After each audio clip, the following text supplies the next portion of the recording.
Udahlah Pak Jokowi, cepat selesaikan masalah ijazah ini agar Republik ini nggak sibuk ngurusin ijazah Bapak saja. Ini malah menambah kasus-kasus baru, menambah polemik baru. Dibawa pula nama Pak SBY. Apa salahnya Pak SBY itu? Udah bagus dia pensiunan, melukis, bahagia sama anak cucunya. Ini malah diganggu-ganggu ketenangan orang.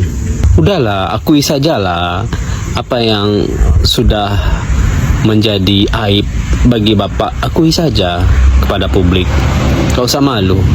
Assalamualaikum warahmatullahi wabarakatuh. Kesabaran Partai Demokrat tampaknya telah habis ya, yaitu Ketua Majelis Tinggi Partai Demokrat Susilo Bambang Yudhoyono atau SBY diseret-seret dalam kasus ijazah palsu, yaitu yang menyeret Jokowi. Dan ini memicu reaksi keras SBY.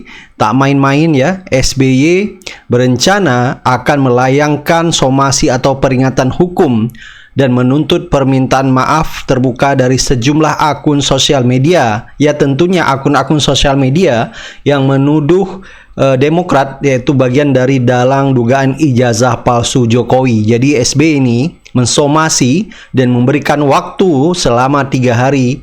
Kalau tidak melakukan permintaan maaf maka akan ditempuh jalur hukum. Dan ultimatum ini ya juga berlaku untuk 3 unggahan lainnya dari akun yang berbeda, yakni Zulfan Lindan juga ikut terseret, Agri Fanani, dan Kajian Online. Jadi akar masalahnya ini adalah sebuah video yang diunggah oleh akun Budius pada hari Selasa 30 Desember 2025. Jadi dalam video tersebut SBY dituding secara licik bermain di balik layar untuk menjatuhkan Jokowi. Akun tersebut mengatakan bahwa Roy Suryo ini adalah pion yang digerakkan oleh SBY. Jadi narasi tersebut ya secara gamblang menuduh bahwa SBY bagian dari dalang masalah polemik dugaan ijazah palsu ini. Sampai politisi dari Partai Demokrat juga akhirnya buka suara, yaitu Andi Arief ya. Baik, sebelum kita lihat pernyataan dari Andi Arief, coba kita langsung lihat ya pernyataan dari SBY sendiri. Dan kalau kita lihat ya, para termul ini memang sengaja membuat narasi-narasi yang justru ya mereka tidak bisa membalas argumentasi-argumentasi dari Roy Suryo, Rismond, Dr. Rifa terkait polemik ijazah palsu, malah mencari kambing hitam, yaitu Partai Demokrat. Gerasi Presiden Jokowi ada muatan politiknya. Sepertinya ada misi untuk menyerang dan merusak nama saya, juga keluarga saya. Hari ini Antasari mengeluarkan statement di Bareskrim Polri yang esensinya menuduh dan menyerang saya, merusak nama saya. Sebenarnya sudah lama saya memperkirakan hal ini akan terjadi. Adalah saudara-saudara dan sahabat-sahabat saya yang juga mengingatkan saya, awas Pak SBY, sepertinya akan ada gerakan politik yang akan menggunakan Antasari untuk menyerang dan mendiskreditkan Pak SBY. Itu saya dengar sudah cukup lama, barangkali sejak 2 bulan yang lalu, dan ternyata hal itu benar terjadi pada hari ini. Saya harus mengatakan bahwa nampaknya gerasi Presiden Jokowi ada muatan politiknya. Sepertinya ada misi untuk menyerang dan merusak nama saya, juga keluarga saya. Waktu terakhir ini di sosial media, terutama di TikTok, saya melihat dan beberapa platform lain sangat masif sekali fitnah yang dilakukan oleh akun-akun yang sebagian besar anonim, yang kita tahu afiliasinya kemana, yang membuat berita fitnah seolah-olah Bapak SBY berada di balik isu ijazah palsu Pak Jokowi yang sekarang sedang berseteru antara Pak Jokowi dengan Roy Suryo dan kawan-kawan. Ini tentu sangat mengganggu. Saya bertemu dengan Pak SBY beberapa hari lalu. Pak SBY cukup terganggu dengan isu ini karena tidak benar yang disebutkan bahwa Pak SBY berada di balik isu ijazah palsu ini, atau bahkan disebut Pak SBY berkolaborasi dengan Ibu Megawati dalam mengungkap soal ijazah palsu Pak Jokowi ini. Jadi sama sekali itu nggak benar. Hubungan Pak SBY dengan Pak Jokowi juga selama ini baik. Kita berharap untuk dihentikanlah fitnah yang sudah tidak karuan ya di TikTok. Jadi tolong dihentikan agar fitnah-fitnah tidak meluas ya. Kalau juga tidak dihentikan, ada kemungkinan PSB akan mengambil langkah hukum, akan dengan pertama memberikan somasi kepada orang-orang yang sudah membuat fitnah tersebut, dan terbuka kemungkinan untuk menempuh jalur hukum. Jadi karena ini masalah keadilan, karena Pak SBY tidak merasa.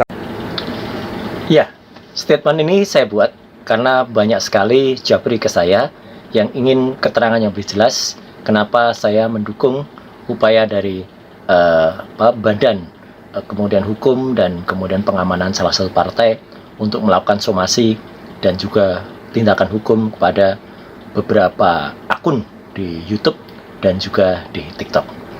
Dan juga penjelasan karena ada banyak termul yang masih mengatakan atau menuduh saya itu adalah pecatan dan lain sebagainya. Ini jelas ya. Saya masuk partai tersebut itu pada tahun 2005 dan alhamdulillah selama 15 tahun saya berkarya di partai tersebut. Saya masuk langsung menjadi ketua departemen Kominfo waktu itu, kemudian menjadi anggota Dewan Kehormatan ya, dan kemudian bahkan terakhir kalinya posisi saya itu adalah sebagai wakil ketua umum. Dan bahkan dalam sebuah acara penataran pimpinan dan kader utama di partai tersebut di Bogor tahun 2016, saya termasuk dalam 5% ya kader terbaik yang kemudian mendapatkan sertifikat. Dan saya mengundurkan diri secara resmi, secara baik-baik. Jadi orang mengundurkan diri dari partai atau orang keluar dari partai itu memang ada 3 ya. Satu, dia minggat. Minggat itu dia pergi, tahu-tahu pindah partai ya. Yang kedua, dipecat.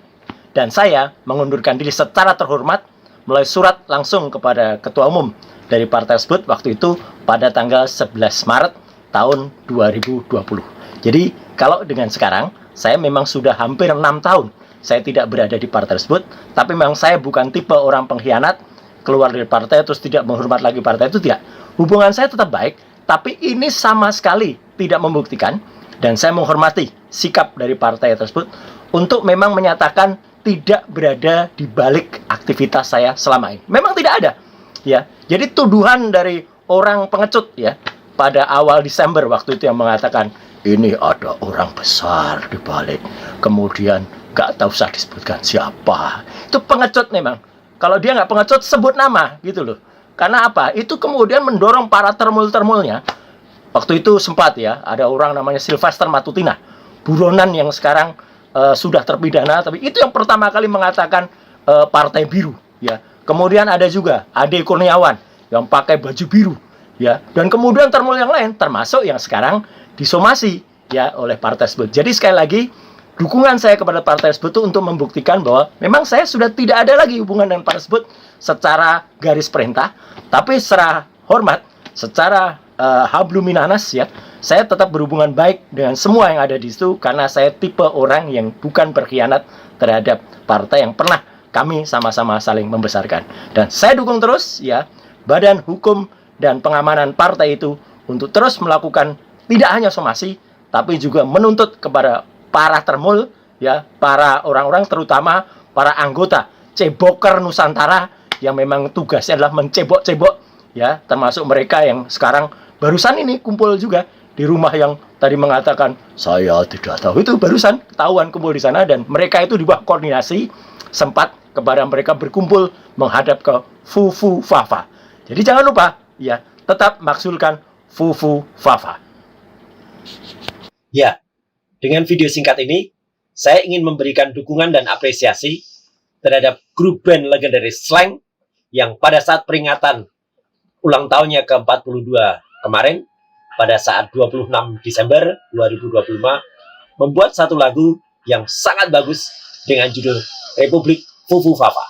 Ya, di lagu yang diciptakan oleh Bimo Setiawan atau Bim Bim ini, ya, terdapat kata-kata sakau puasa, sakau narkoba, sakau berjudi, dan sebagainya.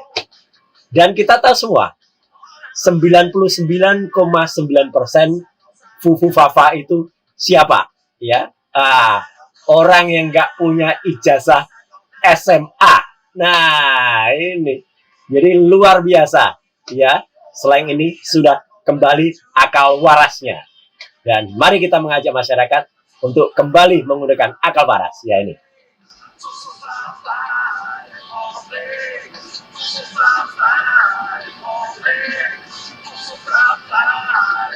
Fufu Fafa. Nah, jadi ini adalah merupakan lagu yang benar-benar dibuat untuk Fufu Fafa. Sedikit berbeda dengan gubahan lagu Anak Mami yang waktu itu digunakan untuk menyindir adiknya Fufu Fafa yang nebeng pesawat. Jadi, memasuki tahun 2026 ini, mari kita lakukan gerakan bersama-sama akal waras untuk maksulkan Fufu. Pak Amin, kalau Partai Biru ada Demokrat, ada Nasdem, ada PAN. Yang mana Partai Biru yang dilirik oleh Jokowi? Karena Jokowi sedang ditimpa kebingungan dalam menghadapi tudingan ijazah palsunya, dia lantas membidik Partai Biru sebagai dalang keonaran isu ijazah palsu itu. Jokowi dan beberapa ternaknya menuding ada orang besar di balik isu ijazah palsu dan pemakzulan Gibran. Jadi seperti Pak Dengkek, Jokowi asal tuding dan sempat gerusa-gerusu membidik Pak SBY sebagai orang besar itu. Jadi gegabah sekali Jokowi menuding orang besar yang menjadi dalang isu ijazah Jokowi palsu itu Pak SBY. Jokowi panik, katanya ada agenda besar, agenda terselubung, mau memakzulkan di balik ijazah palsu. Nah, kita dengarkan kata Pak Amin, apa yang disampaikan Pak Amin nanti ya. Angan-angan Jokowi makin berantakan. Sesungguhnya setelah Jokowi sekeluarga termasuk menantunya dipecat dari PDIP, bobot politik Jokowi dan anak-anaknya menjadi sangat ringan. Nah, jadi Mas Jokowi, Anda sudah selesai. Usai sudah Anda punya tugas kepresidenan. Tidak perlu lagi Anda nongol ikut ngatur-ngatur urusan negara. Biarkan Presiden Prabowo berpikir dan bekerja keras untuk memperbaiki kondisi bangsa yang sudah sempat Anda rusak. Jadi Mas Jokowi, jangan Anda ganggu dan recokin. Anda katakan bahwa terkesan terkoordinasi. Terkoordinasi oleh siapa menurut Anda? Itu yang kita tidak tahu, tapi yang kita tahu adalah yang terkoordinasi di antara akun-akun media sosial yang saat ini sudah kita layangkan somasinya, begitu. Itu yang kita lihat bahwa ada koordinasi, ada sesuatu pola yang masif dan terkesan terkoordinasi di antara akun-akun media sosial yang sudah kita layangkan somasinya kepada akun-akun media sosial tersebut. Oke. Apakah sebelumnya sudah benar-benar diidentifikasi dengan detail pembuat konten isu pertama yang menghembuskan ini siapa dan akunnya berdampak besar menyebarkan isu ini yang mana gitu? Karena di sosial media itu kan bisa datang dari banyak sumber. Siap. Itu memang ada, Mbak. Jadi ini saya segera bacakan saja. Jadi kami kebetulan juga sudah melayangkan somasi kepada sejumlah pihak yang memang itulah pertama kali menyebarkan pertama kali isu-isu tersebut. Tentu kalau di media sosial kita tahu bahwa ada banyak konten yang kemudian diduplikasi, tapi kita tahu bahwa akun-akun media sosial tersebut yang pertama menyebarkan dan juga yang paling masif melakukan tuduhan-tuduhan tersebut, sehingga itulah yang kemudian kami layangkan somasinya begitu. Mbak Diska, Demokrat ngasih waktu 3 kali 24 jam. Selain pemilik akun TikTok juga ada 3 pemilik akun YouTube lagi. Sampai hari ini sudah ada yang meminta maaf belum? Sejauh ini kami belum mendapatkan informasi lebih lanjut terkait hal tersebut, sehingga kami masih dalam proses menunggu. Oke, tapi apa alasannya kenapa Demokrat baru merespon serius soal tudingan ini sekarang? Ini karena kita melihat, Mbak, Jadi yang dilakukan saat ini oleh Partai Demokrat adalah untuk meluruskan misinformasi yang tidak berdasar yang dituduhkan pada Pak SBY. Kenapa kami melakukannya sekarang? Karena kami melihat bahwa ada sebuah pola di media sosial yang polanya itu berulang dan terkesan dikoordinasi, sehingga kami menilai bahwa ini bisa berpotensi membentuk persepsi publik yang menyesatkan, sehingga ini juga upaya kami untuk justru menghentikan hal tersebut, menghentikan misinformasi yang saat ini justru semakin beredar di publik, dan apabila diteruskan tanpa kami melakukan suatu tindakan yang lebih kuat, yang lebih tegas, tentu ini bisa menyesatkan publik pertama. Dan yang kedua, apabila fitnah yang terus politik fitnah ini terus dibiarkan, ini akan bisa dinormalisasi, dan ini juga akan mengganggu kualitas demokrasi kita ke depan. Sehingga itu yang kami lakukan saat ini adalah untuk mengambil sikap tegas bahwa apa yang dituduhkan selama ini tidak benar, dan apabila hal ini menerus dibiarkan, tentu ini akan dianggap sebagai pembenaran, dan justru membuat politik fitnah adalah sebagai politik yang dibenarkan dalam demokrasi kita. Dan tentu terkoordinasi itu maksudnya berarti Anda meyakini ada satu orang juga di belakangnya? Kami tidak tahu, tapi yang jelas kami melihat bahwa ada pola itu, ada pola di media sosial, pola untuk menuduh dan menyebar fitnah yang tidak terhadap Pak SBY. Dan kami merasa bahwa hal ini adalah hal yang justru pertama, ini akan semakin mengurangi kualitas demokrasi kita.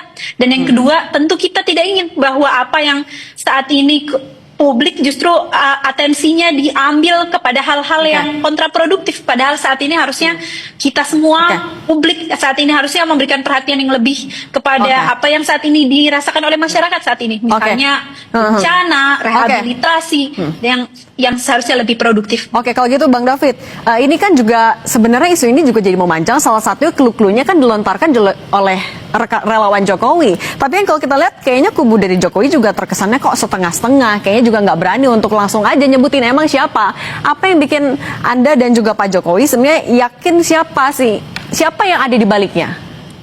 Iya, kan gini. Sebenarnya Pak Jokowi itu kan orang yang paling beretika ya, paling santun. Makanya beliau hanya menyampaikan bahwa kenapa kasus tudingan itu sudah bertahun-tahun, lintas tahun, dan justru semakin hari semakin membesar ya. Bahkan orang-orang yang sudah ditersangkakan ini kan justru semakin pede, semakin percaya diri ya. Justru dalam posisi mereka tersangka itu, Pak Jokowi ini bukan politisi yang baru kemarin, yang beliau sangat tahu, punya kekuatan informasi, punya intelijensi, punya masyarakat yang mendukungnya, relawan-relawan yang ada yang setiap saat punya informasi yang valid untuk beliau menyatakan statement. Nah, tetapi yang perlu menjadi catatan bahwa Pak Jokowi nggak pernah menyebut nama ya, nggak pernah. Tetapi indikasi-indikasi itu disampaikan Pak Jokowi bahwa ini punya power yang besar ya, ada orang besar, ada kekuatan besar di balik ini. Kenapa orang-orang itu makin pede? Kenapa dia punya rentang masa waktu yang nafasnya panjang, kata Pak Jokowi kan? Nah, sekarang begini. Tetapi kalau publik membaca, ini versi dari kita membaca berbagai macam media sosial juga kan. Publik itu kan bisa menjahit, Mbak. Bisa menjahit bahwa dari satu titik ke titik lain itu ada simpulan-simpulan. Dalam membaca fenomena politik itu harus melihat kondisi-kondisi lapangan. Nah, misalnya gini ya.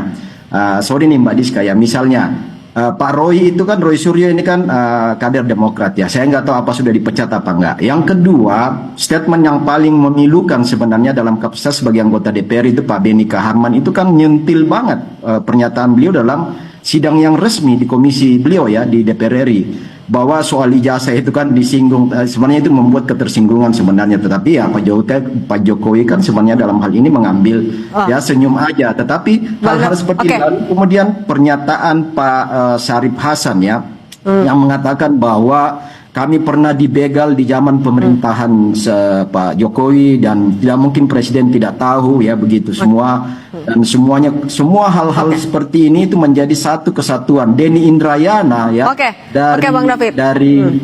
Tadi kan seperti tadi ada setidaknya ada 3 hal itu melakukan pembelaan. Oke Bang David sebentar. Tadi kan Anda sebut berarti ada 3 hal setidaknya. Ada pernyataan Pak Benny Kaharman, kemudian ya salah satunya juga kan kedekatannya Roy Suryo yang disebut-sebut selalu ya dekat dengan Demokrat. Bagaimana kalau Mbak Diska Mantan. Saya nggak tahu apa mantan atau masih ya. Oke, Saya sebentar. nggak tahu ya. Kalau gitu Mbak Diska, tapi bagaimana Demokrat atau Anda juga menanggapi yang Roy Suryo ini kerap dikait-kaitkan dengan Demokrat?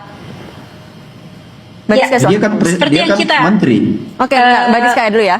Boleh saya pertama, kita tahu bahwa Partai Demokrat Pak Roy Suryo sudah lebih dari 10 tahun, 8 tahun sudah keluar dari Partai Demokrat, sehingga tidak ada lagi hubungannya dengan Partai Demokrat. Kita tahu sendiri bahwa sudah ada, Bapak David mungkin bisa memulai dengan penelitian, research lebih banyak di Google, bahwa sudah ada di mana-mana di publik. Kalau Bapak lihat beritanya sudah ada bahwa Pak Roy Suryo juga sudah mengundurkan diri dari Partai Demokrat lebih dari 8 tahun yang lalu, sehingga tentu tidak ada hubungannya lagi antara Partai Demokrat dan Pak Roy Suryo. Itu yang pertama. Lalu yang kedua, saya rasa kita tahu bahwa dalam konteksnya kita sudah pernah bahas ini, bahwa dalam konteksnya Pak Benny Kaharman pada saat itu adalah tentang balik tentang UU pendidikan, UU tentang dosen dan guru. Kita tahu bahwa Pak Jokowi adalah bukan dosen, Pak Jokowi bukan guru. Saat itu yang kita obrolkan Pak Benny pada saat itu adalah dalam diskusi tentang sertifikasi guru, sertifikasi dosen. Yang kita tahu juga banyak sekali ada pemalsuan yang tentu tidak ingin dilakukan, tidak ingin ada lagi di kemudian hari. Sehingga kita tentu harusnya pihak Pak David misalnya bisa lebih melihat konteksnya dari mana, sehingga kita melihat bahwa tidak pernah ada seperti langsung begitu ada tuduhan langsung bahwa Partai Demokrat menuduh yang tidak-tidak terhadap Pak Jokowi. Ini juga kasihan Pak, Bu. Kalau kita lihat Mbak, kita lihat bahwa Pak SBY dan Pak Jokowi saat ini kondisinya baik-baik saja, hubungannya baik, lalu kemudian ini sekarang seolah-olah ada yang kemudian ingin memfitnah Pak SBY, ada dalam tudungan ijazah Pak Jokowi yang kita tahu juga tidak pernah ada kaitannya dengan Partai Demokrat. Sehingga kami rasa ini justru ini harusnya yang harus kita luruskan. Salah satunya adalah tentu kita ingin sekali lagi kita ingin mengkonfirmasi bahwa tidak pernah ada keterlibatan Pak SBY dalam ijazah Pak Jokowi. Kita tahu bahwa Pak SBY adalah salah satu orang yang paling demokratis di negara ini. Dia yang kemudian Oke, sorry saya potong dulu Mbak Diska, tapi tadi kan juga menjawab dari Bang David, tapi saya juga mau menanyakan apa yang sebenarnya membedakan, ini kan tudingan-tudingan ini juga salah satunya awalnya muncul dari beberapa relawan Pak Jokowi, tapi kenapa saat itu tidak dilaporkan, hanya dibantah, kalau sekarang dilaporkan, apa bedanya? Ini karena kita melihat bahwa kita melihat bahwa di media sosial ini yang kita lakukan sekarang adalah tudingan di media sosial yang terlihat polanya seperti terkoordinasi dan terus-menerus berulang. Itu yang kami tidak mau, karena apabila kita biarkan bahwa ini akan menjadi normalisasi dan menjadi pembenaran, dan kami rasa bahwa ini adalah hak setiap warga negara untuk memberikan untuk menanggapi apa fitnah yang tidak benar. Itu yang kita lakukan saat ini, apalagi di media sosial. Kita tahu bahwa sekarang demokrasi dimulai banyak di media sosial. Apabila kita tidak memberikan langkah yang tepat, langkah yang tegas atas apa yang dilakukan sekarang, politik fitnah bisa jadi normalisasi di negeri ini, dan kita tahu bahwa itu akan terus mengeradicate kualitas demokrasi di negara ini. Nah, Bang David, Anda juga kan, Pak Jokowi juga meyakini kalau ini adalah operasi politik, sebenarnya isu ijazah sampai bisa 4 tahun bergulir. Buktinya apa yang Anda punya? Ya, sangat valid bahwa ini operasi politik, Mbak ya. Dan ini sebenarnya muaranya di 2029. Makanya kata saya tadi, energi dari para pemfitnah ini sangat panjang. Dan Pak Jokowi sudah men-state bahwa ada orang besar di balik ini, tetapi nggak pernah menuding siapa orang besar itu, tetapi indikasi bahwa itu juga sudah tercium, itu sangat valid. Nah, problemnya hari ini adalah kalau orang-orang yang tidak ingin misalnya itu dikaitkan dengan partainya, maka juga statement-statement yang dikeluar dari mulut para politisi di partai mereka itu jangan membuat publik menilai ke sana, kan seperti orang-orang yang saya sebut tadi, kan itu kan menjadi tangkapan publik ya, tangkapan publik nih Mbak ya, termasuk media kan. Media kan memberi judul hari. Tapi dengan hanya memberikan clue-clue ini bukannya malah jadi bola liar? Nah, justru itu Mbak. Makanya gini, sebagai politisi-politisi yang bagian dari orang-orang yang katakanlah itu orang-orang negarawan semua ya, harusnya bijak di dalam berstatement sehingga publik tidak menangkap bahwa oh ternyata yang dimaksud oleh Pak Jokowi, orang besar, ada kekuatan politik di balik ini adalah partai itu, ya misalnya. Karena statement mereka itu semua statement sindiran, nyinyir ya, dan membenarkan, seolah-olah membenarkan langkah-langkah yang dilakukan oleh Roy Suryo CS. Nah itu yang tidak benar. Justru kalau mau mereka bagian dari orang-orang yang disebut negarawan, harusnya justru ikut untuk menyatakan bahwa itu semua. Bang David, tapi agar narasi ini juga kalau gitu nggak berkepanjangan, berarti orang besar yang dimaksud tuh siapa? Nah, tadi saya katakan gini kan, kita juga tidak ingin langsung menuding batang hidung, tetapi dalam politik itu fenomena itu selalu menunjukkan pada satu validitas ya, sebuah fakta. Itu tadi yang saya katakan, ada benang merah di balik semua itu dari setiap orang-orang yang melakukan statement, melakukan penekanan, yang melakukan pembelaan, bahkan senada dengan apa yang dilakukan oleh Roy Suryo CS. Nah itu semua yang membuat jangan salahkan publik kalau menuding bahwa oh orang yang besar yang dimaksud itu adalah si itu atau partai itu. Nah ini yang saya mau katakan, itu memang harus lebih bijak di dalam setiap statement, bahkan kalau perlu sesama orang-orang yang katakanlah pernah memimpin republik ini, kalau itu indikasinya bahwa itu salah satu mantan wapres, harusnya saling membela, punya solidaritas terhadap sesama mantan pimpinan negara untuk mengatakan bahwa langkah-langkah ini nggak benar. Oke, Bang David, tadi kan ada menyebutkan juga soal ada benang merahnya, makanya tudingannya ke arah sana. Mbak Diska, bagaimana Anda menanggapi tudingan benang merah itu? Kita sudah bilang, Mbak, dari tadi kita sudah mengkonfirmasi berkali-kali bahwa tidak pernah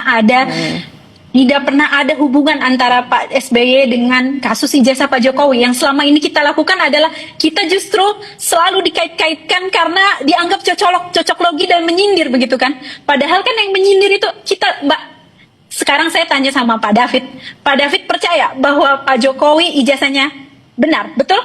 Oh ya asli kan, sudah betul. indikasi dari Lalu kenapa Pak David merasa tersinggung apabila ada orang lain kemudian berbicara tentang ijazah palsu dalam konteks dosen dan guru, tidak tentang pemilu, tidak tentang presiden, lalu kemudian merasa tersindir tentang hal itu. Saya rasa itu juga itu adalah salah satu hal yang menurut saya semakin memperlihatkan bahwa sebetulnya ada apa ini, kenapa lalu kemudian semua hal kemudian tersindir, lalu kemudian selalu menuduh-nuduh selalu kepada Partai Demokrat, termasuk dengan Partai Biru dan segala macam. Dan itulah yang tentu kami tidak ingin terus berlarut-larut, karena kami tahu bahwa ini adalah politik fitnah yang tidak berdasar sehingga harus diluruskan.